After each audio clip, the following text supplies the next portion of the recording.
Open up my notes. Okay, we did our lasso and Command J and T in our last video.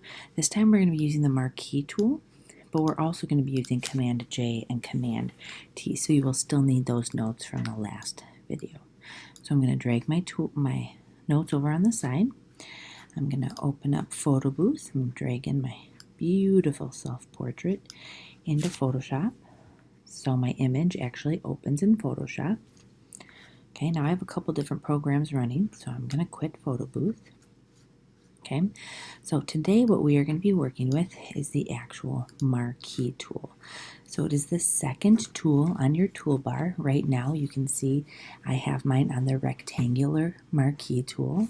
Quick key would be M on my keyboard. Okay, so I hit M, and if I hold down my mouse, that little white arrow in the lower right hand corner will show me all the different kinds of marquee tools I can be using. Feel free to use the elliptical marquee tool as well, but the rectangular marquee tool will give us a really cool effect today.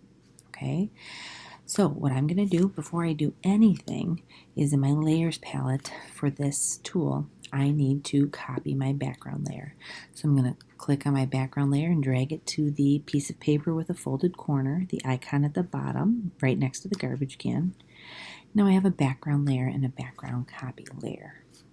Okay, now I'm going to take my rectangular marquee tool, and all I'm going to do with this is I'm actually going to select the top part of my image. Okay, so what the Marquee Tool does for your notes purposes is it allows you to select a portion of your image within a certain shape. So you guys will be using this for your Mondrian Photoshop tutorial, and it's an awesome way to do something very neat instead of with the lasso tool where you're doing it by hand. It might be a little bit messier.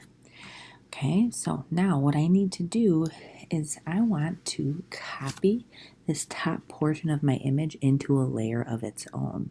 So applying our notes from our last video, what I'm going to do is on my keyboard, I'm actually going to hit Command J, because what Command J will do is it will actually copy this top half that I have selected right now with those black and white moving lines. It will copy that into a layer of its own. So I'm going to hit Command J, those lines disappear, and over my layers palette you can see I still have my background layer, my background copy layer, and now I have the top part of my image, only the top part of my image in a layer by itself. Okay, so we're actually going to be creating a reflection today. You can actually do that in Photo Booth, but now you get to learn 2-3 more steps in order to actually make it on your own, to show your own voice within Photoshop. So my next step is I need to transform this new layer so I can make it a reflection. So in order to transform, on my keyboard I'm going to hit Command T, and in doing so you will see a box pop up around this layer with a little box in every corner and in the centers of each side.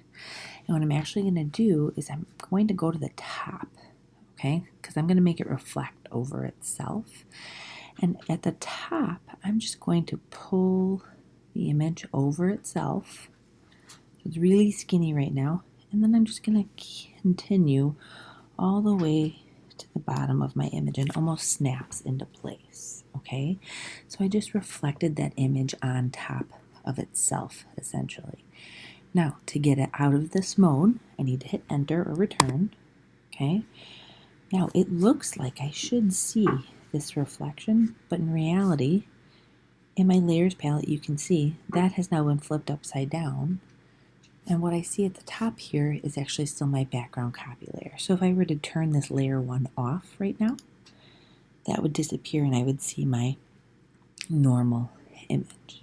Okay, so I'm going to turn that back on. And just like we did last time, I'm just going to show you a couple things that are kind of fun to advance this. Okay, so on my layer 1, I want to make this a different color.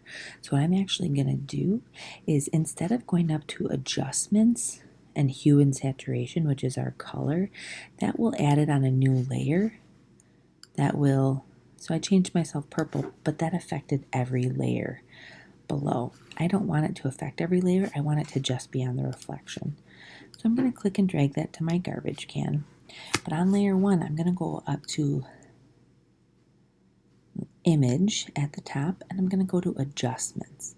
And up here, I can go down to Hue and Saturation, which hue means color, saturation is the intensity of that color. And now what's going to happen is I can actually change the hue of just that layer. So it doesn't put it in a new adjustments layer. It actually just adds it to that layer. Okay, so I want to be bluish purple with green eyes. I click OK. And now you can see only that applies to that bottom part, not to the top. Okay, so and that is the Marquee tool. So it essentially allows you to select something within a certain shape. So now what I'm going to do is you can also do this with color as well instead of the actual image. And you guys will be experimenting with that with the Mondrian tutorial. So now I'm going to save. I'm going to go File, Save As. I'm going to go to Desktop, find my folder.